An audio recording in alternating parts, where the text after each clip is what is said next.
It's Friday night. You're cracking open a cold one with friends, sipping a glass of wine after a long week, or maybe toasting with something stronger at a celebration.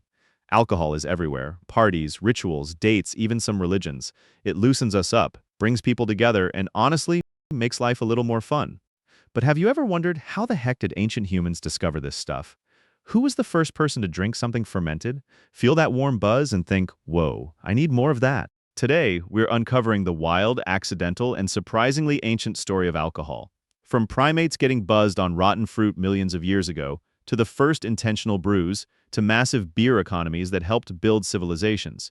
This isn't just about getting drunk. It's a mystery that shaped human culture in ways that'll blow your mind. Stick around, because what happened next after that first accidental sip changed everything.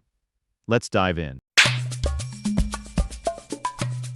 Weddings with champagne toasts, tailgates with beers, quiet nights with a whiskey nightcap. Alcohol is woven into our social fabric. Celebrations, mourning, bonding. But these traditions, they're echoes of something way older than bars or liquor stores. If alcohol feels so human, when did we actually discover it? Was it some genius inventor in a lab? Nope. It started with pure accident and a lot of curiosity. What happened when our ancestors first tasted that strange, bubbly, mind-altering liquid? And how did it go from happy accident to cornerstone of society? The answer starts millions of years before written history. Buckle up. You're not going to believe the first bartender on Earth. Picture this. A piece of ripe fruit falls to the forest floor, it sits in the sun, wild yeast floating in the air land on the sugary goodness and start fermenting. Sugar turns to alcohol, the fruit gets a little bubbly, a little boozy, some hungry primate picks it up, takes a bite, and feels warm, relaxed, maybe even a bit euphoric despite the dangers all around. Wait, what? Scientists say our bodies evolved enzymes specifically to break down ethanol, alcohol dehydrogenase in our saliva, gut, and liver. Why? Because the smell of fermentation signaled maximum calories in ripe fruit. In a world where starving was easy, following your nose to fermented goodies was a survival hack. Our ancestors, and even some animals today, got a caloric edge from these naturally boozy snacks. Surprising fact, this drunk monkey hypothesis suggests alcohol helped drive our evolution. The buzz wasn't just fun, it was a calorie detector in a dangerous world. Humor break, imagine that first tipsy ape trying to swing home after a fermented mango. Branch, why are you moving? Not the most graceful, but effective enough to pass on those genes. These natural encounters planted the seed. But when did humans start making it on purpose?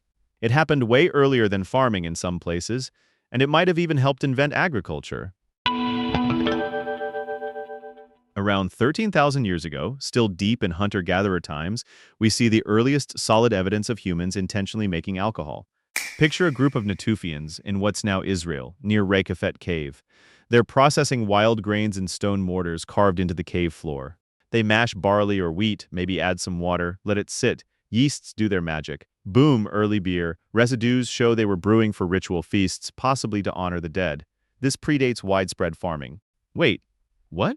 Beer might have helped lead to agriculture, not the other way around. The beer before bread theory suggests people started cultivating grains partly to make more booze for ceremonies.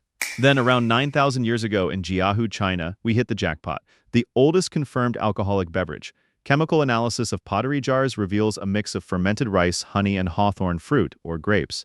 A delicious boozy cocktail served in rituals. This predates Middle Eastern wine by centuries. Fermentation was discovered independently in multiple places, China, the Near East, and later the Americas. No single inventor. It was humanity noticing nature's chemistry and saying, let's recreate that. The first brewer was probably someone who left their mashed fruit porridge out too long, came back, tasted it, and went, this went bad, but in a great way. Accidental genius. But what happened when settled farming kicked in? The alcohol game leveled up dramatically. Fast forward to the Neolithic Revolution around 10,000 plus years ago. Farming takes off, grains, fruits, honey, suddenly surplus sugars everywhere. Intentional fermentation explodes. In Mesopotamia, by around 4000 BCE, beer becomes huge. Sumerians brewed multiple varieties, dark, sweet, strong. They even had a goddess of beer, Ninkasi. Tablets show recipes and praise poems to beer. Workers got beer rations instead of or alongside wages. It was safer than water, nutritious, and social. Picture this, a bustling Sumerian courtyard. People drinking from large jars through long straws to avoid floating debris, beer as currency, medicine, and offering to gods. The Epic of Gilgamesh literally says beer civilized a wild man, turned him human. Over in ancient Egypt, beer was the drink of the masses. Pyramid builders got daily beer rations. Wine was more elite for pharaohs and rituals, both used in medicine and offerings. Egyptians had over 100 words for beer. They took it seriously. Wait, what? In both places, alcohol wasn't just recreation. It was safer than questionable water, full of calories and B vitamins, and key to social bonding and religion. No wonder it spread like wildfire. In China, that early Jiahu brew evolved by the Shang dynasty, elaborate rice and millet wines in bronze vessels for ancestor rituals. Alcohol connected the living and the dead.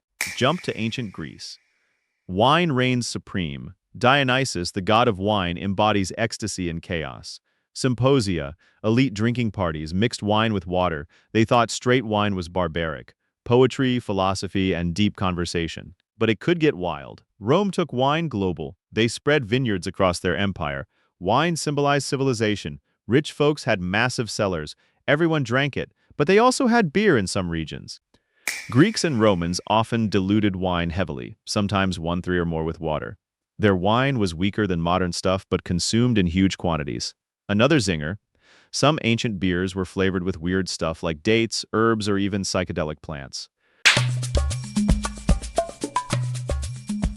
In Mesopotamia, drinking through straws from communal jars so you don't swallow the chunky bits. Classy. Greece, a symposium where one guy drinks too much undiluted wine and starts reciting bad poetry while everyone debates philosophy. Rome, emperors throwing parties so wild that vomitoriums, exits, not puke rooms, myth busted, but the image sticks. Some ancient texts warn about hangovers with remedies like raw owl eggs or fried canaries. Imagine the trial and error. One poor Sumerian probably woke up after a festival, never again until next harvest. These stories show alcohol has always been double-edged, fun connector and chaos bringer, but when did it become big business and ritual centerpiece? Alcohol wasn't just a side effect of farming, it drove society. Feasts with beer built alliances, reinforced hierarchies, and motivated workers. In many cultures, it featured in birth, marriage, death, every major life event. In some theories, the social bonding from shared drinking helped larger groups cooperate, paving the way for complex societies. From ritual caves to palace banquets, it was the social glue. Today, we've refined it with science, distillations, precise brewing, but the core is the same: fermentation for flavor, buzz, and connection. Regulations, craft revivals, debates about its role, yet we still raise glasses to old times without realizing how old those times really are. So, how did ancient humans discover alcohol? Not with a eureka moment, but through curious tongues, happy accidents, and noticing what nature already offered. From primate fruit snacks to intentional brews that fueled rituals and economies, it adapted with us. It survived because it hits deep needs: calories, medicine, social lubricant, spiritual tool, and pure enjoyment. Why has it lasted? Because in a tough world, that warm buzz reminds us we're alive and connected.